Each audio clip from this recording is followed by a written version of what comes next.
سارے کافر اکٹھے ہو کے آ گئے تھے، حضور کے گھر کا گھیرا ڈال لیا تھا کہ آج چھوڑیں گے نہیں، لیکن حضور ان کے سروں میں خاک ڈالتے گزر گئے۔ حفاظت اللہ نے اپنے محبوب کی ہے۔ بلکہ حضرت علی المرتضیٰ کو بستر پہ لٹایا، علی میرے بستر پہ سو جاؤ، امانتیں دے کے تم بھی صبح آ جانا۔ حضرت علی بھی سو گئے، حضور کی حفاظت تو ہے ہی ہے، حضرت علی بھی سو گئے۔ جب صبح اٹھے تو انہوں نے دیکھا یہ تو علی المرتضیٰ ہے۔ اللہ اکبر، بڑے پریشان ہوئے کہ حضور کدھر گئے۔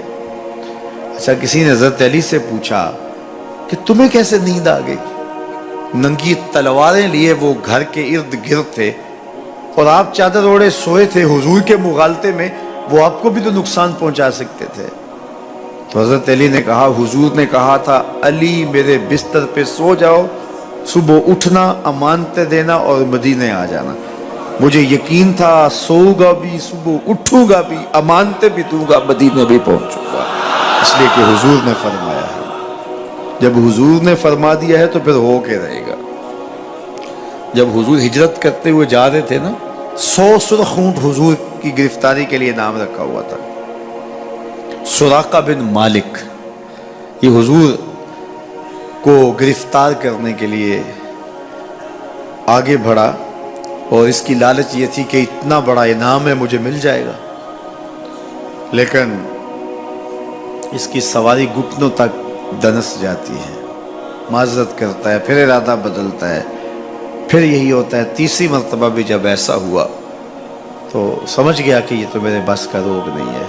اب اسے پریشانی ہوئی کہ جو آج اس حالت کے اندر بھی اللہ کی اتنی تائید کے سائے تلے ہیں، تو کل جب یہ دوبارہ پلٹیں گے اور مکہ ان کے قبضے میں ہوگا تو پھر میرے ساتھ نہ جانے کیا سلوک ہوگا۔ تو کہا کہ حضور مجھے امان لکھ دیجئے۔ تو حضور نے کیا فرمایا؟ سراقہ تو مجھے گرفتار کرنا چاہ رہا ہے، میں تیرے ہاتھ میں کسریٰ کے کنگن دیکھ رہا، میں تیرے ہاتھ میں کسریٰ کے، اس وقت کی سپر طاقت تھی کسریٰ، تو فرمایا میں تیرے ہاتھوں میں کسریٰ کے کنگن دیکھ رہا ہوں۔ تو حضور سے انہوں نے باقاعدہ امان لکھوا لی۔ اللہ اکبر۔ حضرت عمر کا زمانہ ہے، ایک جنگ میں حضرت سراقہ بن مالک بھی تھے، تو کافر قلعہ بند ہو گئے اور یہ جب ان کے اوپر حملہ آور ہوتے ہیں تو وہ اندر سے پتھر پھینکتے ہیں، فصیل عبور نہیں کی جاتی۔ تو سراقہ بن مالک کہنے لگے کہ مجھے آپ منجنیق میں ڈال کر کے ان کے قلعے کے اندر پھینک دو اور میں اندر سے جا کے دروازہ کھول دوں گا، تو پھر تم آ جانا۔ تو لوگوں نے کہا سراقہ کیا بول رہے ہو؟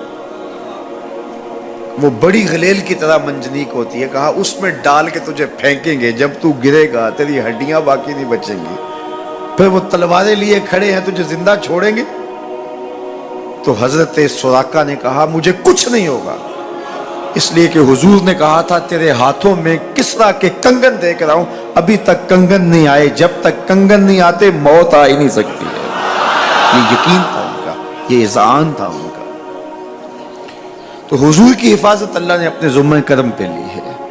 سوال یہ ہے کہ باقی بھی اللہ کے سچے نبی ہیں، ان کی حفاظت اللہ نے اپنے ذمہ کرم پہ کیوں نہیں لی اور حضور کی حفاظت اپنے ذمہ کرم پہ کیوں لی؟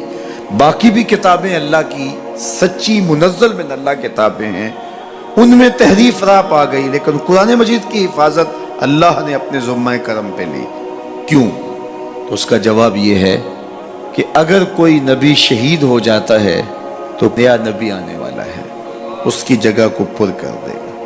اگر کسی کتاب میں تحریف راہ پا جاتی ہے تو کوئی بات نہیں، نئی کتاب نازل ہونے والی ہے۔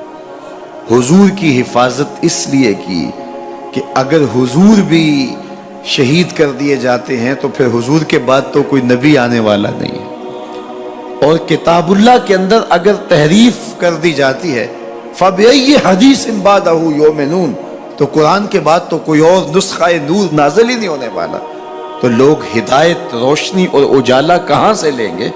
اس لیے اس کتاب کو بھی باقی رکھا گیا اور مصطفیٰ کی بھی حفاظت فرمائی گئی۔ حضور کے آنے کے بعد اتمام دین ہو گیا. انا خاتم النبیین لا نبی بعدی، میں آخری نبی ہوں، میرے بعد کوئی نبی نہیں ہوگا. اور میں نے عرض کیا 100 آیات قرآنیہ، 210 احادیث اور صحابہ، تابعین، ائمہ اور بزرگوں کے ہزارہ اقوال اس میں موجود ہیں. سبحان الذی اسری بعبدہ، جس نے اپنے بندے کو سیر کرائی، من المسجد الحرام الی المسجد الاقصی، اللہ اکبر، مسجد حرام سے مسجد اقصی تک. مسجد حرام سے اس سفر کا آغاز ہوا ہے. ام ہانی کے گھر میں حضور استراحت کر رہے تھے، دروازہ اندر سے بند کیا ہوا تھا اور جبریل امین کو حکم ہوتا ہے میرے محبوب کو سر عرش لے کے آؤ. تو جبریل حاضر خدمت ہوئے تو دروازہ بند پایا، عرض گزار ہوئے مالک کیا کروں؟ کہا کہ تو نے دروازے کو دستک نہیں دینے کہ میرا محبوب تیرے لیے اٹھ کے دروازہ کھولے. اللہ اکبر. تو مالک کیا کروں؟ کہا چھت سے سوراخ کرو. اور جبریل نے چھت سے سوراخ کیا اور وہاں سے سمٹ کے حضور کے قدموں میں آ بیٹھے. صحیح حدیث میں آتا ہے جبریل کے 600 نوری پر ہیں، ایک پر کھولے تو شرق سے لے کے غرب تک، شمال سے جنوب تک پھیل جائے. اور اتنے بڑے بڑے 600 پر، تو 600 پر جس جسم پہ ہوں گے وہ جسم کتنا بڑا ہوگا. معراج کی شب چھوٹے سے سوراخ سے آیا، دنیا کو بتایا کہ محبوبوں کے در پہ آئیں تو بڑے ہو کے نہیں چھوٹے ہو کے آیا کرتے.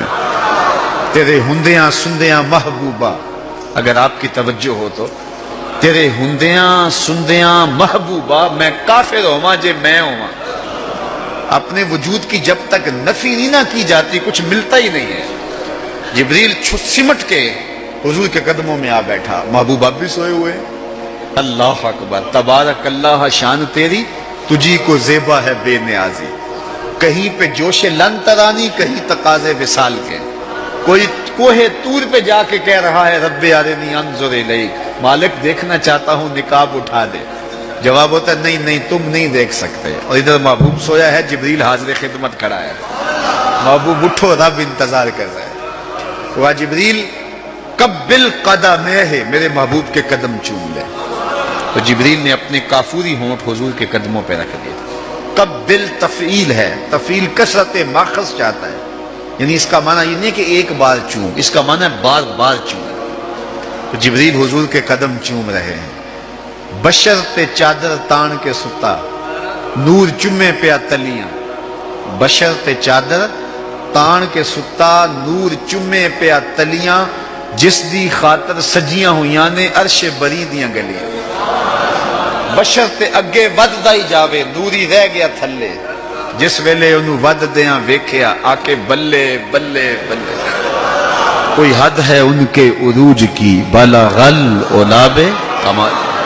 حضور علیہ السلام کو ام ہانی کے گھر سے حتیم میں لایا گیا. صحیح حدیث ہے. حتیم میں لا کر حضور کے صدر انور کو چاک کیا گیا اور قلب اطہر حضور کے سینے سے نکال کر کے ایک تشتری میں رکھ کے آب زمزم سے غسل دیا گیا. اور حضور فرماتے ہیں یہ سارا منظر میں کھلی آنکھوں سے دیکھ رہا ہوں. حضرت امام بدر الدین عینی علیہ رحمہ عمدۃ القاری شرح صحیح بخاری کے اندر لکھتے ہیں کہ جو ہی حضور کے قلب اطہر کو دیکھا تو جبریل اشش کر اٹھے.